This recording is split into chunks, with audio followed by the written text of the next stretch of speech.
Assalamualaikum warahmatullahi wabarakatuh. Salam sejahtera untuk kita semua. Perkenalkan, saya Wirdatul Jannah dengan NRP G141600051 akan memaparkan proposal penelitian saya yang berjudul Analisis Pertumbuhan Kredit Bank dengan menggunakan metode pendugaan seemingly unrelated regression pada data panel di bawah Komisi Pembimbing Ibu Dr. Anda Itasia Dina Sulfianti MSI dan Ibu Pika Sulfianti MSI. Pokok bahasan pertama, yaitu latar belakang saya mengambil topik ini adalah meningkatnya perkembangan sistem keuangan yang mendorong perekonomian negara, yaitu dengan salah satu lembaga keuangannya adalah bank, menurut Banga 2013. Dengan salah satu kegiatannya adalah penyaluran kredit. Rajan dan Zingaris 1998 mengatakan penyaluran kredit mempengaruhi pendapatan per kapita negara. Oleh karena itu, negara dapat mengontrol penyaluran kredit dengan mengeluarkan kebijakan nilai suku bunga acuan oleh Bank Sentral, yaitu Bank Indonesia. Namun terdapat peubah internal dari dalam bank itu sendiri dan peubah eksternal lainnya yang juga dapat mempengaruhi kredit. Oleh karena itu, penelitian saya ini mengenai pertumbuhan kredit bank umum dengan periode waktu Januari 2016 hingga November 2019. Menurut Gujarati 2009, data yang saya gunakan merupakan kombinasi data cross-section dan data deret waktu, yaitu data panel. Menurut Gujarati 2009, beberapa metode dalam menganalisis data panel. Yang pertama, ada model gabungan dan model pengaruh tetap dengan konsep OLS atau metode kuadrat terkecil. Selanjutnya, ada model pengaruh acak dengan konsep generalized least square. Apabila dalam ketiga model ini tidak terpenuhinya asumsi, yaitu korelasi antar galat individu, dapat menggunakan metode SUR, seemingly unrelated regression dengan konsep FGLS. Namun, apabila dalam model juga terdapat autokorelasi galat, dapat menggunakan analisis lanjut, yaitu data panel dinamis dengan penambahan lag pada peubah respon sebagai regresor.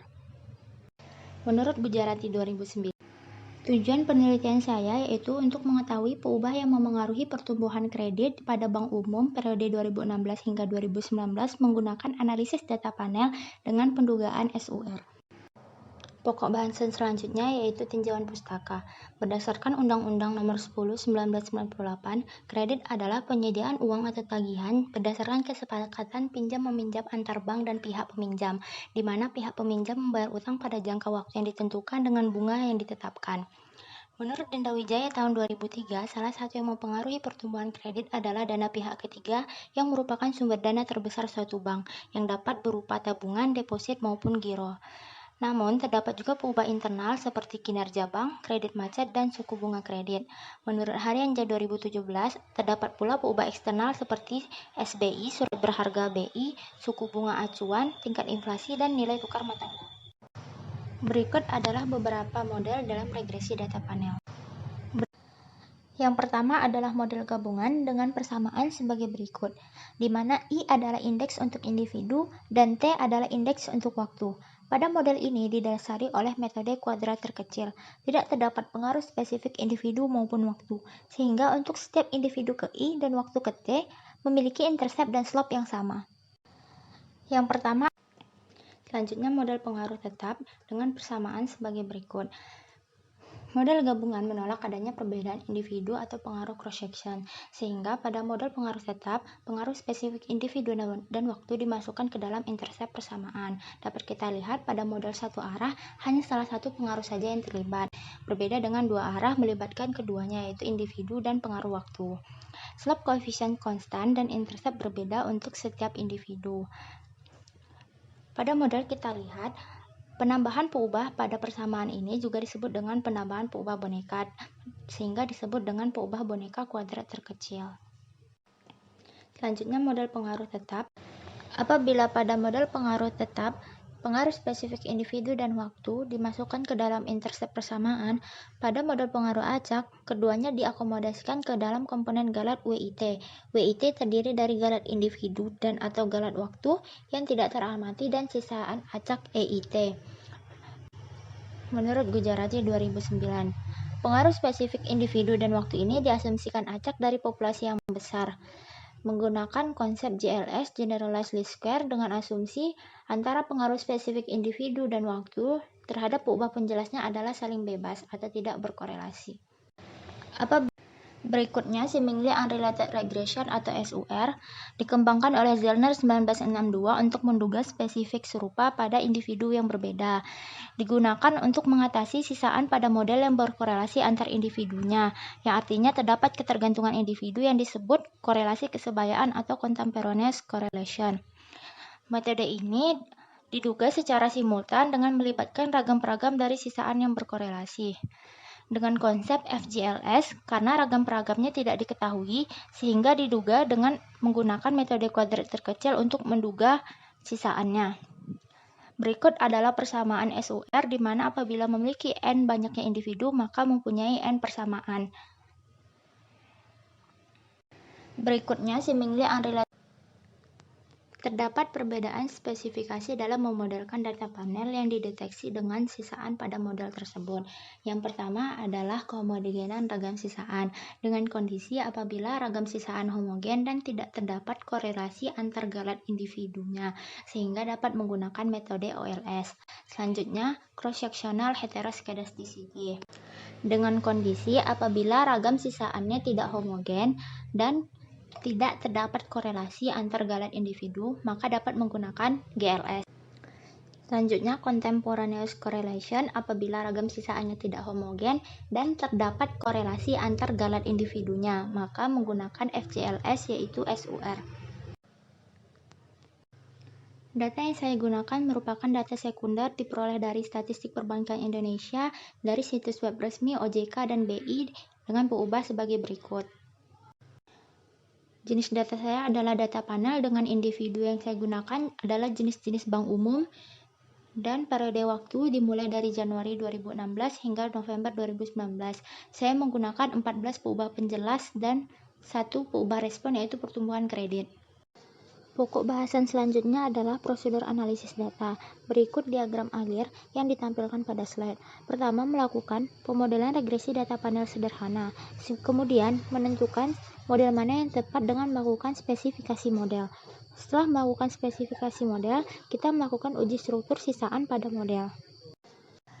Pemodelan regresi data panel sederhana ini adalah analisis data panel statis, yaitu model gabungan, pengaruh tetap, dan model pengaruh acak. Dilakukan spesifikasi model untuk menentukan antara ketiga model ini. Spesifikasi model melakukan pengujian yaitu uji Chow dan uji Hausman menurut Baltagi 2005 dengan hipotesis uji Chow yaitu menentukan antara model gabungan dan model pengaruh tetap, dan untuk uji Hausman menentukan antara model pengaruh acak dan model pengaruh tetap dengan statistik uji dan kriteria penolakan sebagai berikut, masing-masing ditampilkan pada slide. Setelah itu, melakukan uji struktur sisaan pada model apabila telah ditetapkan model mana yang digunakan. Yang pertama ada pengujian heteroskedastisitas dengan hipotesis nolnya adalah ragam sisaan homogen dan H1 minimal ada satu ragam yang tidak homogen. Dengan statistik uji menggunakan uji modified Walsh dengan rumus sebagai berikut dan kriteria penolakan sebagai berikut. Apabila keputusannya adalah tolak H0, dilakukan pengujian korelasi kesebayaan. Kesebayaan dengan H0 adalah sisaan tidak berkorelasi antar individu dan H1 sisaan berkorelasi antar individu menggunakan uji Bruce-Pagan-Lagrange multiplier dengan rumus sebagai berikut dan kriteria penolakan sebagai berikut. Apabila pada pengujian struktur sisaan pada model ragam sisaannya tidak homogen dan terdapat korelasi kesebayaan, model yang tepat adalah metode SUR. Langkah-langkah untuk metode SUR yang pertama melakukan pemodelan, yang kedua menguji kebaikan model, dan keuji kesesuaian model. Dan untuk pemodelan dengan SUR, langkah pertama yaitu melakukan pendugaan parameter beta dengan metode kuadrat terkecil terhadap N persamaan model regresi. Yang kedua, menentukan vektor sisaan untuk N persamaan model regresi tersebut. Kemudian, menduga matriks ragam peragam sisaan. Kemudian, menghitung omega duga dengan rumus sebagai berikut, di mana IN adalah matriks identitas dengan ukuran N kali N. Selanjutnya, menghitung pendugaan parameter beta dengan metode SUR dengan rumus sebagai berikut. Langkah selanjutnya adalah uji kebaikan model. Langkah selanjutnya yang pertama yaitu menguji kebaikan model untuk setiap persamaan tunggalnya dengan menggunakan rumus R-square yang biasa kita ketahui.